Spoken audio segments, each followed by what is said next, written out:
我来分享那个猪腰哈。你看现在那个疫情啊，你看以前我们一般8点钟、9点钟都没猪肉了，现在大家拿回来走了，还剩下那么多。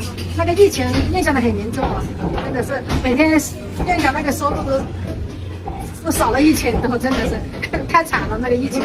好了，我来分享那个猪腰哈。那个猪腰呢，它是可以补肾的，肾虚那些吃的都很好的哈。还有那些小便长那些吃的都是很好的哈。吃什么补什么啊！来，今天我来教你们。这个猪腰外面是不是有点白膜哈？我们要把它先薄膜剥掉哈，轻轻的这样摸它一下。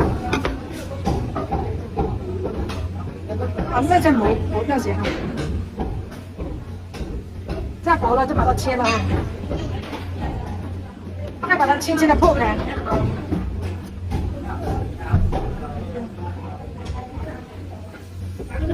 再把那些白膜啊拍掉。把白膜拍掉，他们没有那个腥味啊。有很多那些年轻人有吃都不会做，我教一下你们。把这个拍干净，这个刀很厉害，我们厨房有刀有锅什么都有啊，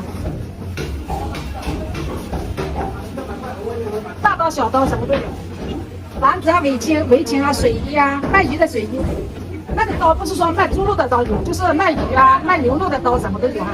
你们都是可以去随便去挑，随便去选啊！你看这个刀特别厉害啊，是不是拍干净了？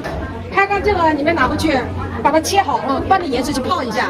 要是煮汤的，就放点姜啊、葱啊那些，就去搞去煮汤，就放这些就可以了。还有人家搞红烧，这是很多吃法的，吃什么就补什么啊。补腰，吃猪腰就是补肾的。